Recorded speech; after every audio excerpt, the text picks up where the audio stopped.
Comment est-il possible que quelqu'un qui vous maintient à distance, qui privilégie son indépendance au détriment de la connexion, soit en réalité en train de livrer une bataille intérieure pour vous, une bataille que vous ne pouvez pas voir? C'est la question qui vous oblige à regarder au-delà de la façade d'autosuffisance, à remettre en question le mur d'indifférence que l'évitant érige. L'expérience d'être proche d'un évitant est souvent une leçon de contradiction. Il est attiré par vous. Il vous recherche. Mais juste au moment où l'intimité s'approfondit, il se retire, laissant un vide qui vous fait douter de son véritable intérêt. Ce retrait n'est pas un signe de désintérêt total, mais la manifestation visible d'une lutte invisible, un conflit entre son profond désir de connexion et sa peur encore plus profonde de la vulnérabilité et de la perte d'autonomie. Si vous avez senti qu'il y a quelque chose de plus derrière sa froideur, qu'il y a une personne qui se soucie plus qu'elle ne le montre, aujourd'hui, nous allons dévoiler les 3 signes indéniables que l'évitant se bat intérieurement pour vous, même si son comportement extérieur vous dit le contraire. Soyez attentifs, car comprendre ces signes est la clé pour cesser de poursuivre la distance et commencer à reconnaître la connexion qui existe déjà, une connexion que l'évitant ne peut pas verbaliser, mais que son comportement, si vous savez le lire, crie en silence. Le premier signe que l'évitant livre une bataille intérieure pour vous se manifeste dans l'incohérence de son schéma de retrait, un comportement qui défie la logique de son propre système de défense et qui, sans affection véritable, serait parfaitement prévisible. L'évitant possède un mécanisme automatique qui s'active avec la proximité, conçu pour créer une distance nette et fonctionnelle, une sorte de blackout émotionnel qui lui permet de retrouver son sentiment de contrôle et d'autonomie. Cependant, lorsque le lien émotionnel est fort, ce système se sabote lui-même de manière subtile et révélatrice, créant une fissure dans le mur qu'il a construit. Ce que nous observons, c'est qu'après une période de retrait, l'évitant revient avec un geste de connexion disproportionné par rapport à son comportement habituel, un acte qui brise la règle de sa propre distance. Il ne s'agit pas d'un retour fortuit, mais d'une tentative délibérée, bien que souvent maladroite et rationalisée, de rétablir l'équilibre émotionnel que son propre retrait a déstabilisé. Par exemple, après des jours de silence, il peut apparaître avec un acte de service inattendu, comme réparer quelque chose que vous avez mentionné en passant, ou vous envoyer un message fonctionnel qui contient un détail personnel montrant qu'il vous a écouté et pensé à vous pendant son absence. Cette incohérence est la preuve que son mécanisme de défense est défaillant, que l'affection gagne la bataille contre l'autonomie. S'il ne se souciait vraiment pas de vous, le retrait serait net, sans ces lapsus de connexion, sans ces petits ponts qu'il construit pour s'assurer que le chemin du retour reste ouvert. La lutte intérieure se révèle dans le fait qu'il ne peut pas maintenir la distance émotionnelle que son système exige, parce que le besoin de reconnexion devient aussi fort que le besoin de retrait.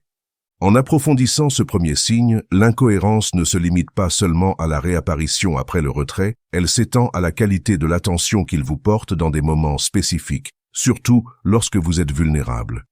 Un évitant peut sembler distrait ou désintéressé dans la conversation quotidienne, avec une tendance à changer de sujet ou à éviter le contact visuel lorsque la conversation devient trop personnelle. Cependant, si vous l'observez dans un moment de votre vulnérabilité, vous remarquerez une attention hyper focalisée, un calme inhabituel et une capacité à offrir une solution pratique ou un soutien fonctionnel qui contraste avec sa froideur habituelle. Cette réponse, bien qu'elle ne soit pas l'effusion émotionnelle que vous pourriez attendre, est sa façon la plus pure de montrer qu'il vous valorise et que son affection se traduit en action. Sa lutte intérieure se manifeste dans le conflit entre son désir de maintenir la distance et son incapacité à ignorer votre douleur, parce que le lien est trop fort. L'évitant se sent poussé à vous protéger et cette impulsion protectrice est l'une des formes les plus claires de sa lutte intérieure. La clé ici est la durée de la connexion. Un évitant qui se bat intérieurement ne revient pas seulement, il tente de prolonger le contact de manière qui défie son propre besoin d'espace. Il peut rester plus longtemps qu'il ne l'avait prévu, ou suggérer une activité qui prolonge le temps ensemble, même si cette activité n'est pas son principal intérêt. Ce comportement est un signe clair que la récompense de la connexion dépasse le coût de la vulnérabilité. L'incohérence s'étend également à la mémoire de la relation, un aspect qui révèle l'importance qu'il accorde au lien. Un évitant qui ne se bat pas intérieurement a tendance à idéaliser le passé ou à minimiser l'importance de la relation pour justifier sa distance. Cependant, Un évitant qui se soucie de vous montrera souvent une mémoire sélective des moments de connexion, les rappelant avec une précision inhabituelle. Il peut mentionner un détail d'une conversation que vous avez eue il y a des mois ou se souvenir d'une blague interne que vous pensiez oublier. Ce comportement est un signe que la relation occupe un espace significatif dans son esprit, un espace qu'il ne peut pas simplement effacer ou minimiser. La lutte se joue dans le contraste entre la distance qu'il maintient et la proximité dont il se souvient, comme si son esprit révisait constamment le dossier de la connexion, cherchant des preuves que cela vaut le risque. La réponse à ce signe n'est pas de forcer la conversation sur le passé, mais de reconnaître et de valider le souvenir avec un simple « oui, je m'en souviens ». C'était un bon moment, envoyant le message que son souvenir est en sécurité et valorisé. Le mécanisme psychologique derrière cela est la révision des preuves. L'évitant a besoin de preuves que la connexion est sûre et précieuse pour justifier le risque. En se rappelant des moments positifs, il renforce intérieurement l'idée que la relation mérite l'effort, ce qui est une façon de lutter contre sa propre impulsion de retrait. En progressant dans la compréhension de son schéma, l'incohérence se manifeste également dans la gestion des limites, qui deviennent poreuses lorsque l'affection est forte. L'évitant est connu pour avoir des limites rigides, mais lorsqu'il se bat intérieurement, il peut accepter une invitation de dernière minute, ou permettre une petite invasion de son espace personnel qu'il rejetterait normalement. Par exemple, il peut vous permettre de rester un peu plus longtemps que d'habitude, ou répondre à un message texte en dehors de ses heures habituelles de communication. Ces petits dérapages sont la preuve que son système de défense est défié par son affection, qu'il pèse le risque de l'invasion contre la récompense de la connexion. La lutte se révèle dans le fait qu'il est prêt à compromettre sa propre règle d'or pour vous. La clé pour répondre à ce signe est la réciprocité subtile. Ne pas prendre le compromis comme une invitation à envahir davantage, mais comme un signal pour réduire la pression à l'avenir, renforçant l'idée que son petit pas vers vous est sûr et valorisé. Un exemple pratique est lorsqu'un évitant qui a toujours maintenu son espace de travail comme une zone interdite vous permet d'entrer pour une affaire triviale. Cet acte, apparemment petit, est une reddition de son autonomie, un signe que le besoin de partager l'espace avec vous a dépassé le besoin de le protéger. L'effet pendule et l'anxiété de la reconnexion. L'incohérence s'explique souvent par l'effet pendule. L'évitant s'éloigne jusqu'à ce que son système d'attachement soit activé par la distance, moment où le pendule émotionnel oscille violemment vers le besoin de connexion. Cette oscillation n'est pas un choix conscient, mais une réponse biologique à la menace de la solitude. Le retour, cependant, vient chargé d'une anxiété de reconnexion. L'évitant craint que son retour soit accueilli par des reproches ou des exigences, ce qui confirmerait sa peur que l'intimité soit une punition. C'est pourquoi ces messages de retour sont souvent fonctionnels ou neutres. Comment va ton projet ? J'ai vu ça et j'ai pensé à toi, évitant le langage émotionnel direct. Le contenu de ces messages est la clé. S'ils incluent un détail personnel, une référence à un intérêt mutuel ou une question sur votre bien-être, c'est une preuve que la lutte intérieure a été gagnée par l'affection. La réponse la plus puissante est le calme et l'accueil sans reproche. En ne dramatisant ni son absence ni son retour, on brise le cycle du pendule et on renforce la sécurité du lien. La lutte intérieure s'apaise lorsque l'évitant sent que son retour n'est pas un événement dramatique, mais simplement un pas dans la danse de la relation. Le deuxième signe que l'évitant se bat intérieurement pour vous se révèle dans l'intensité de sa dévalorisation lorsqu'il se sent submergé, un comportement qui est directement proportionnel à la force de son affection. La dévalorisation est une stratégie inconsciente pour créer une distance émotionnelle, cherchant des défauts chez le partenaire pour justifier son besoin de se retirer. Cependant, lorsque la lutte intérieure est intense, la dévalorisation devient excessive et disproportionnée. Il ne s'agit pas d'une critique occasionnelle, mais d'une tentative de sabotage qui semble aller au-delà du nécessaire. Il peut critiquer votre façon de vous habiller, votre manière de parler ou vos amis. Mais il le fait avec une intensité qui révèle son propre malaise, sa tentative de se convaincre que vous n'êtes pas si important, que vous ne valez pas le risque de l'intimité. S'il ne se souciait vraiment pas de vous, la dévalorisation serait froide et distante, non chargée d'une énergie qui révèle sa propre anxiété. Cette intensité de la dévalorisation est un reflet direct de l'intensité de sa peur de perdre son autonomie. Plus il vous valorise, plus son impulsion à vous dévaloriser sera forte pour rétablir l'équilibre. L'évitant se bat contre sa propre affection, tentant activement d'éteindre ses sentiments pour vous parce que ces sentiments menacent son système de défense. Le partenaire qui comprend cela ne s'engage pas dans la critique, mais voit la dévalorisation comme un signe que l'évitant se sent submergé par la connexion. La réponse pratique à ce signe est la neutralité calme, reconnaissant la critique sans l'intérioriser. En ne vous engageant pas dans la critique, vous lui retirez le pouvoir de créer la distance émotionnelle que l'évitant recherche. Cette neutralité démontre votre propre sécurité et autonomie, ce qui, ironiquement, est ce que l'évitant respecte le plus, et ce qui réduit l'intensité de sa lutte intérieure. La dévalorisation émotionnelle est un aspect crucial. Il peut minimiser l'importance d'un événement qui est important pour vous, ou agir avec indifférence face à une de vos réalisations.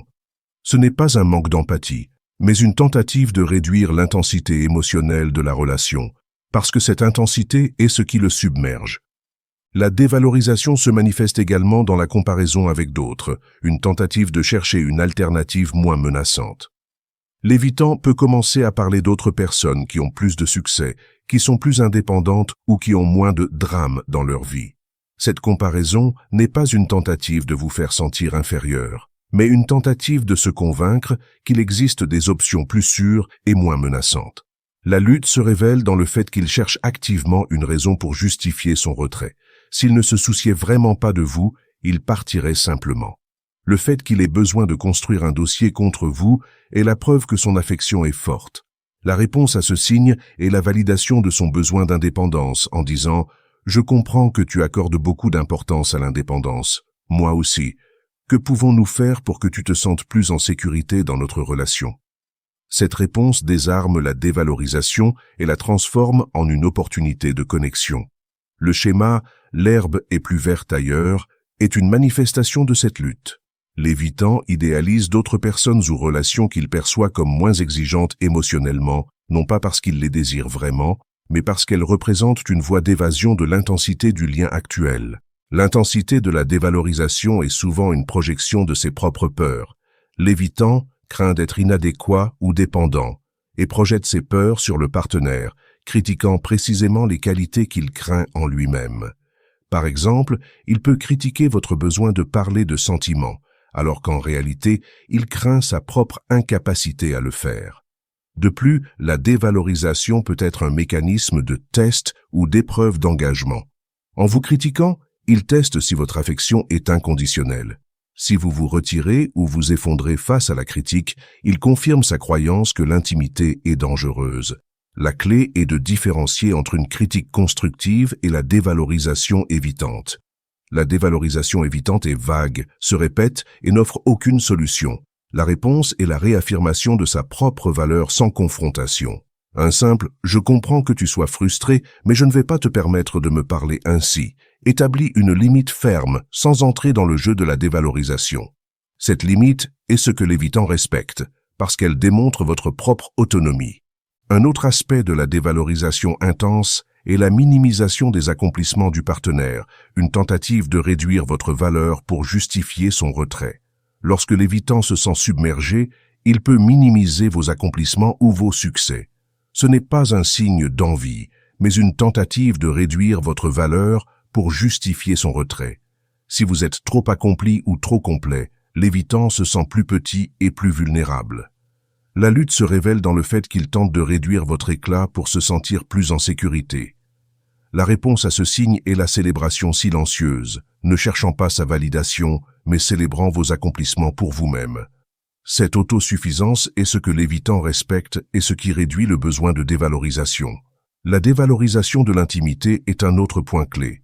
Il peut banaliser les moments de connexion profonde, ou agir comme si l'intimité physique ou émotionnelle n'était pas si importante pour lui. C'est une tentative de se protéger de l'intensité de ces moments, non un reflet de leur véritable valeur.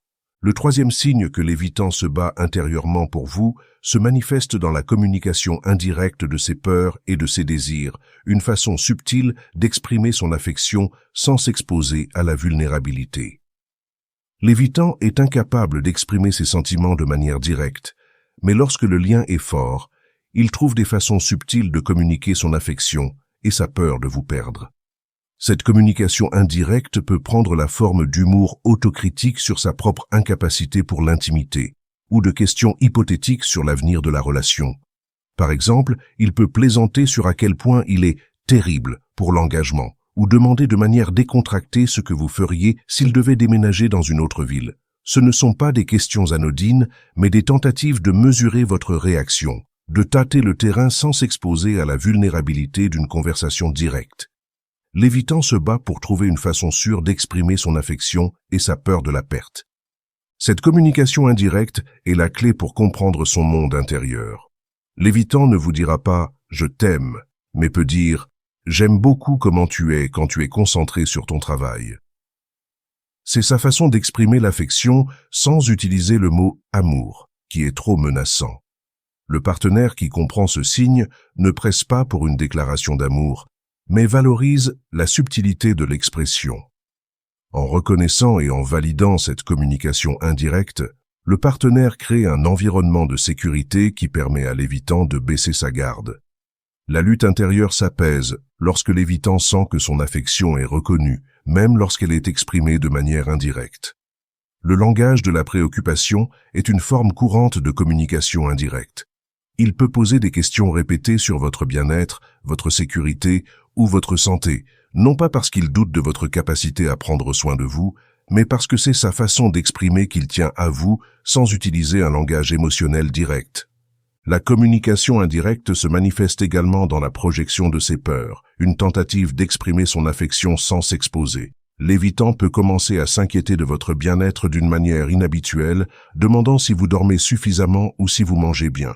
Cette préoccupation n'est pas pour vous, mais pour sa propre peur de la perte. L'évitant projette sa peur de la vulnérabilité sur vous. La lutte se révèle dans le fait qu'il cherche une façon sûre d'exprimer son affection sans s'exposer. La réponse à ce signe est la validation de sa préoccupation. Un simple « merci de demander, je vais bien » est suffisant pour envoyer le message que sa préoccupation est valorisée et que son affection est en sécurité. Le test de disponibilité est une autre forme de communication indirecte. Il peut suggérer des plans de dernière minute ou annuler des plans avec peu de préavis, non pas pour être inconsidéré, mais pour tester si vous êtes toujours disponible et si votre affection est inconditionnelle. Le langage privé et les questions hypothétiques comme reddition. L'évitant utilise le langage privé, blagues internes, surnoms, comme une façon de créer un micro-lien qui se sent sûr parce qu'il exclut le monde extérieur. Ce langage est une reddition subtile de son indépendance, une reconnaissance qu'il y a quelque chose d'unique et de précieux qui n'existe qu'entre vous deux. Les questions hypothétiques « Que ferais-tu si je » ? « Penses-tu que nous pourrions » sont sa façon de répéter la vulnérabilité. Il cherche une réponse qui l'assure que l'avenir n'est pas une menace pour son autonomie. La clé est de répondre à la question hypothétique avec une réponse qui priorise la sécurité et l'autonomie mutuelle. Par exemple, s'il demande à propos d'un déménagement, la réponse ne devrait pas être « je viendrai avec toi », mais « je te soutiendrai dans ta décision » et ensemble nous trouverions une façon pour que notre connexion fonctionne sans que ni l'un ni l'autre ne perde son chemin. Cette réponse valide son besoin d'indépendance et, en même temps, réaffirme l'engagement. Un autre aspect de la communication indirecte est la création d'un langage privé, une façon de créer l'intimité sans la menace de la vulnérabilité. L'évitant peut commencer à utiliser des blagues internes, des surnoms ou des références que seuls vous et lui comprenez. Ce langage privé est une façon de créer l'intimité sans la menace de la vulnérabilité. C'est une façon de dire « nous sommes spéciaux » sans utiliser le mot « relation ». La lutte se révèle dans le fait qu'il cherche une façon sûre de créer un lien qui n'est pas menaçant. La réponse à ce signe est la participation active.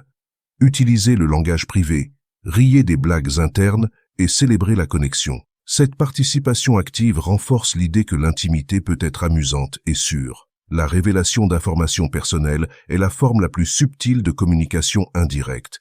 Un évitant qui se bat intérieurement peut partager un détail personnel sur son passé ou ses peurs qu'il n'a jamais partagé avec personne d'autre.